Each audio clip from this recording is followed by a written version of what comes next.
Story 1. Liam's Window Breaker.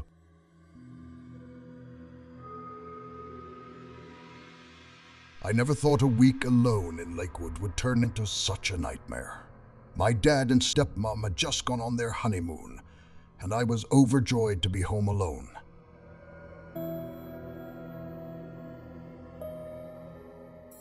I'd set up my gaming rig in my brother's old room on the second floor. It was the perfect hideout, filled with nostalgic posters and dusty old action figures.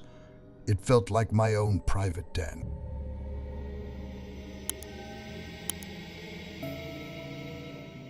The first few days were perfect. I stayed up late, played video games, and ate whatever I wanted. But things changed on the third night. It was around midnight, and I was deep in a particularly intense game, the light from the screen casting strange shadows on the walls.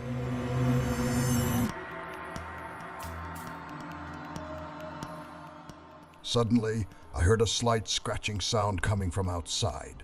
My initial thought was that it was just the wind or a tree branch brushing against the house, but the noise continued, growing louder and more persistent.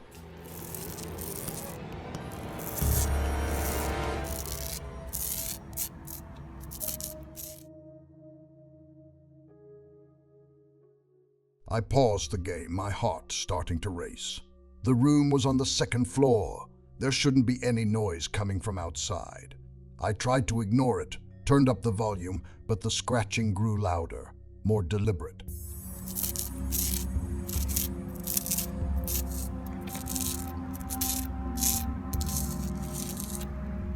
Curiosity and a creeping sense of dread drove me to investigate.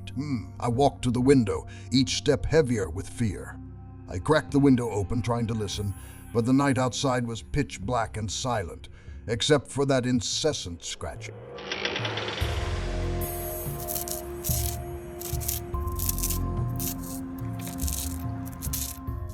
Suddenly, a cold wind blew the window open wider, and before I could react, a dark figure began to crawl through the crack. My heart pounded in my chest. The silhouette was large, terrifying. Panic surged through me.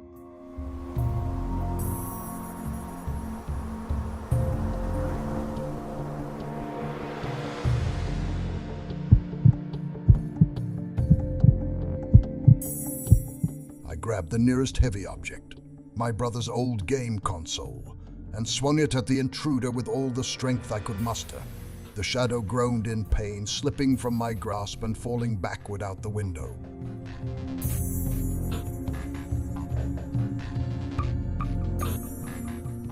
I quickly slammed the window shut, my hands shaking uncontrollably. I locked the door and stepped back, my mind racing. What if there were more? What if they came back?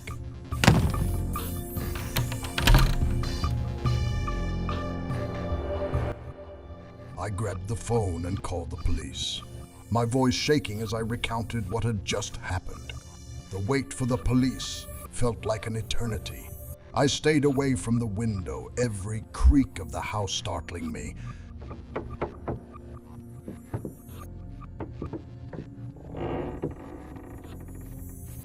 When the police finally arrived, they found signs of an intruder in the bushes below the window, trampled leaves and broken branches, but the person was gone. They reassured me, promised to patrol the area and keep an eye out, but their words did nothing to calm me.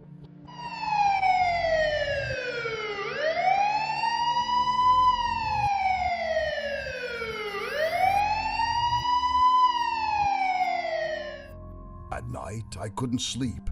Every shadow seemed to move, every sound an imminent threat. I flicked on the light, my eyes darting toward the window at the slightest sound. The sense of being violated was overwhelming. This place, which had once felt like a sanctuary, was now filled with fear. I couldn't shake the image of that dark figure crawling through the window, turning my week of freedom into a waking nightmare.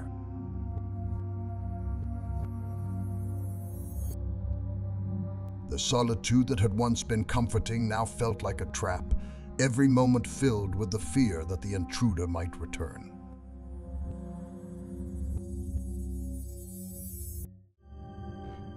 Story 2. The mysterious incident in Ian's shed. One rainy night in central Islip became a nightmare I will never forget. My parents were out and I invited my friend Carl over.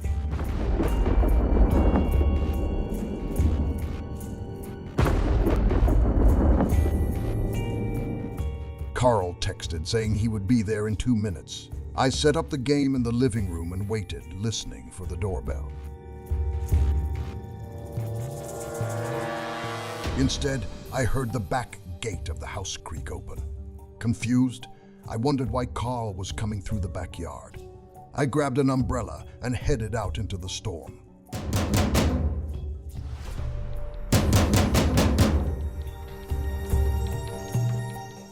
The backyard was dimly lit by the house lights, casting strange shadows. The shed door was ajar, and the lights inside flickered. I called out to Carl, but no one answered. My phone buzzed with a text message. "I'm here." I looked back at the house and saw Carl standing at the front door, dry and confused. A chill ran down my spine. I went back into the shed where the lights were off. Fear gripped me as I cautiously stepped forward, but then I decided it was too risky.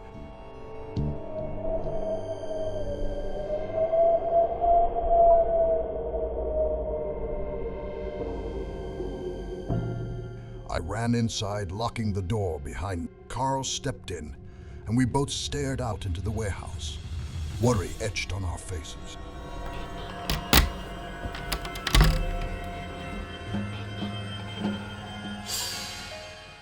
The police arrived quickly after my panicked call.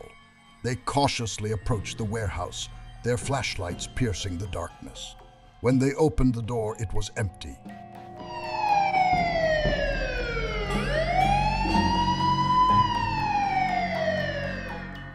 The lights were back on, the door wide open like an ominous invitation. The officers found no signs of forced entry or anyone hiding. The unsettling feeling remained, the feeling that something or someone had been watching me from the shadows.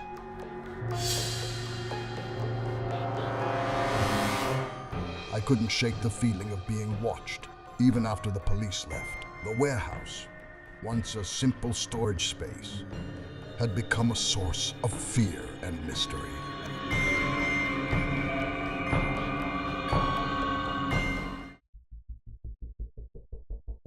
Story 3.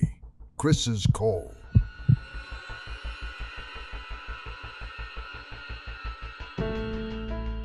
I had a terrifying experience one night at our Evanston home. I was supposed to work late, but a last-minute change allowed me to get home early. My wife and kids had gone out to dinner, leaving me home alone. I headed straight for the basement, my man cave, filled with my favorite memorabilia and a big screen TV.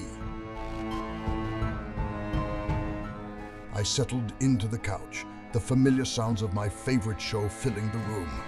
But my peace was shattered by the sound of the basement window opening onto the backyard.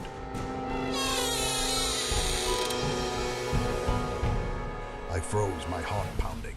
I looked over the edge of the couch and saw a faint figure peeking through the window. Panic rose within me. I ducked behind the couch, my mind racing. What should I do?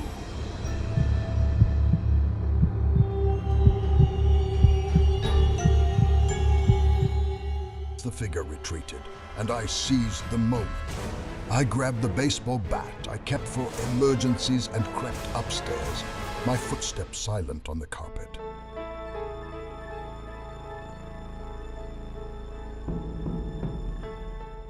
In the kitchen, I turned off the lights, plunging the house into dark. I waited, nerves on edge near the back door. Suddenly, a hand slid through the pet door, fumbling for the lock.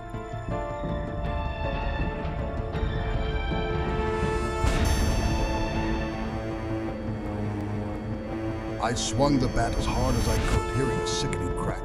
The intruder screamed, jerked his hand away, and ran into the night.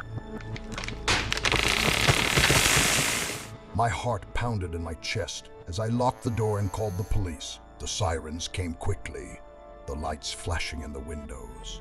One cop took my statement while another patrolled the area.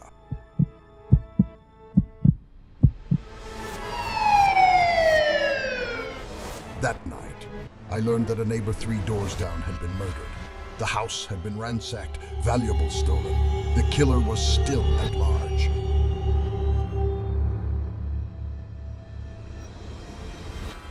The thought that I might have come face to face with the killer himself sent shivers down my spine. I lay awake all night, the baseball bat never leaving my side. The solitude that had once been comforting in my cave had now become a place of fear.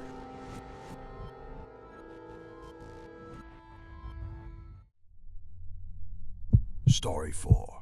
The attempted kidnapping of Anne.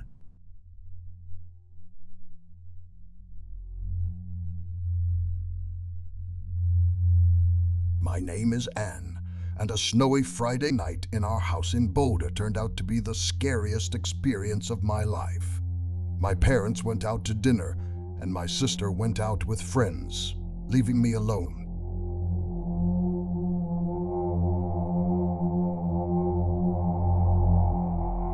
I enjoyed the quiet and decided to take a nap in bed. The soft glow of my nightlight cast a warm glow across the room, and I quickly fell asleep. I awoke to a loud noise. Drowsily, I sat up listening intently. The sound came from my closet. My heart started to race, but I told myself it was nothing. It was just the house settling down.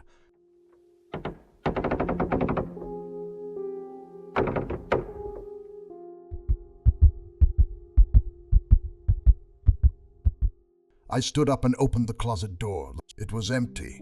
I breathed a sigh of relief and turned around, only to freeze in fear. There, under the bed, was the head of a man staring at me with an expressionless face. I screamed, but before I could run, another man emerged from the closet, grabbed me, and pulled me in. My screams were muffled as he covered my mouth with duct tape and tied my hands.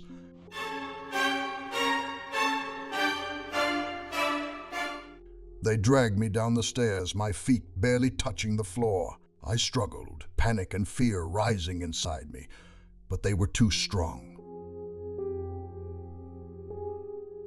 Outside, the world was still covered in snow, the streetlights casting strange shadows. They were heading for their car, intending to stuff me into the trunk.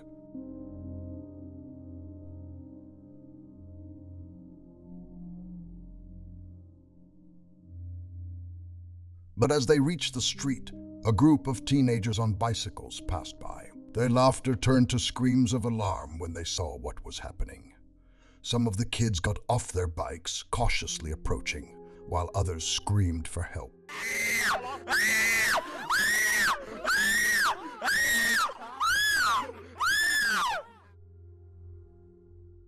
The men panicked, dropped me, and fled in their cars. The teenagers ran to me, helped me up, and called the police. My parents came home a few minutes later, finding me shaken but unharmed.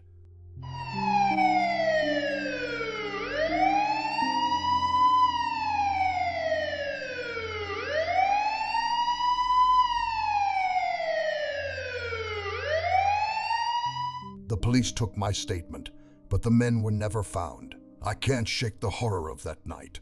The memory of the man's face under my bed haunts my dreams.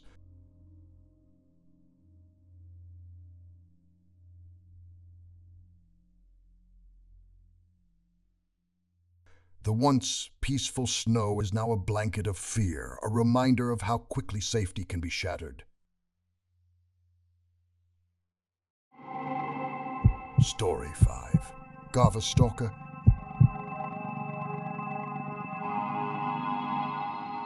It was a stormy night in our Portland home that has become an experience that haunts me to this day. I was used to being alone. My parents went out several nights a week, leaving me to work on my music in peace.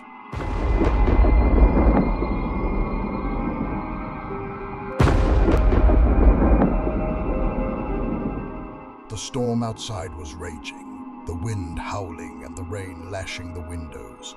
The steady rhythm of the rain was usually soothing, but tonight it felt different, more oppressive, more sinister.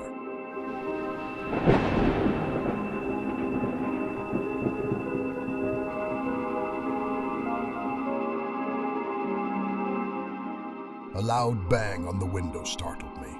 My heart pounded as I looked through the rain-splattered glass. There in the dark yard stood a figure barely visible through the pouring rain.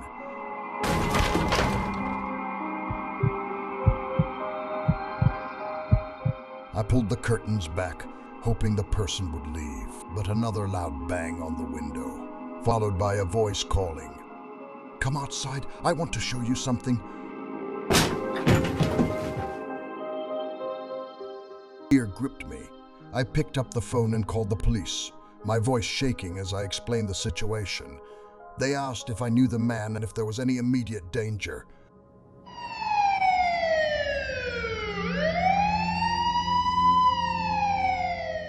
As I spoke, I moved to the kitchen hoping to get a better look. I was horrified to see the man standing at the kitchen window, staring in with an unsettling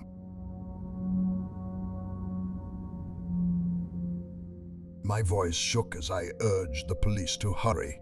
I looked at the man, feeling a mixture of fear and anger. Who was this man? What did he want?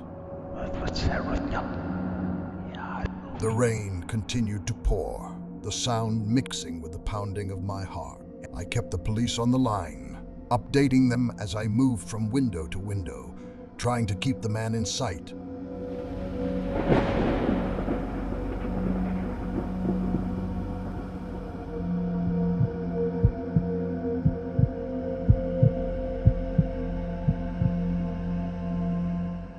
Suddenly, the man disappeared.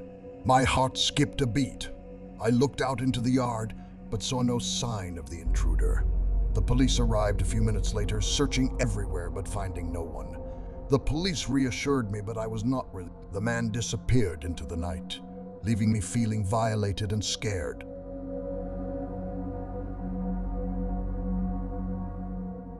I spent the rest of the night checking the locks, looking out into the stormy darkness. Every creak of the house, every gust of wind made me jump.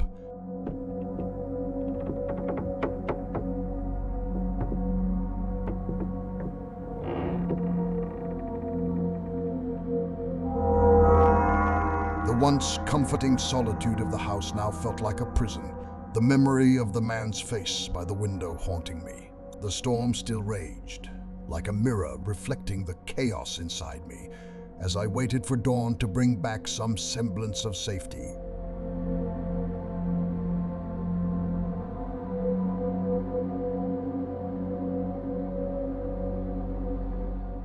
I hope this message reaches you. Know what to do in the event of an intruder. Garver's quick action in calling the police when he saw a stranger outside his window could have prevented a more serious incident. Keep your phone close and use it to call for help if needed.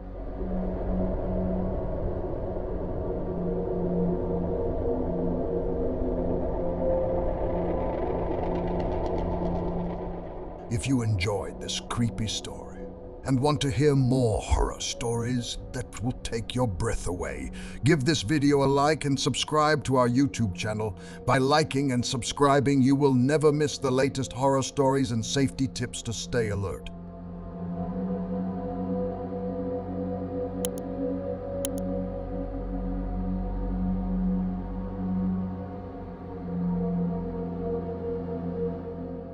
Your support helps us bring you more thrilling content and build our community of horror enthusiasts. Don't forget to hit the notification bell so you'll be the first to know when a new video is released. Stay safe and stay scared.